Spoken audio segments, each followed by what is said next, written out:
Chop, tu roules sur le boulevard BD. Cet album est fait pour toi. The Hex People, tome 1. Nous sommes en 1271 et 7 pèlerins arrivent à Jérusalem à la recherche d'un mystérieux et douteux monastère de l'urgence de Dieu du pardon miséricordieux et tout-puissant, dans la ruelle sans issue du Golgotha. La petite bande est assez atypique puisque constituée notamment d'un chat, d'un oiseau et d'un cheval. Une odeur de brûlé se dégage à leur passage. Ils espèrent y retrouver leur intégrité physique car ils sont morts. Fantômes de leur propre existence, ce ne sont plus que des ex-gens, des ex-people. Pas courants, mais qui nous plongent directement dans le genre conte fantastique.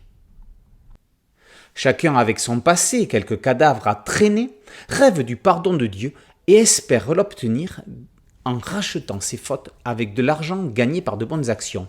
Et là, ce n'est pas forcément gagné d'avance. Mais comment se sont-ils rencontrés ? Sur le chemin de la ville sainte, les obstacles ne manquent pas. Leur croisade peu commune est semée d'embûches, comme de gens peu fréquentables. Le premier volet nous narre la rencontre de ces 7 pèlerins fort particuliers, les raisons de leur état et leur cheminement mouvementé jusqu'à Constantinople. Récit hors du temps et hors cadre classique, ce conte a de quoi nous surprendre de bout en bout.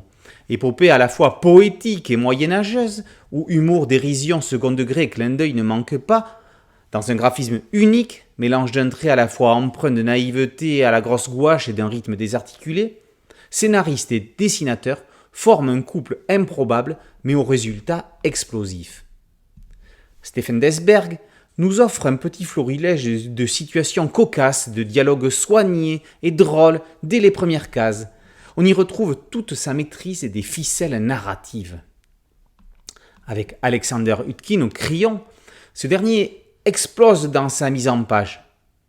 Ces cases à la fois expressives, parfois à l'extrême, et vives, donnent une énergie incroyable à la narration.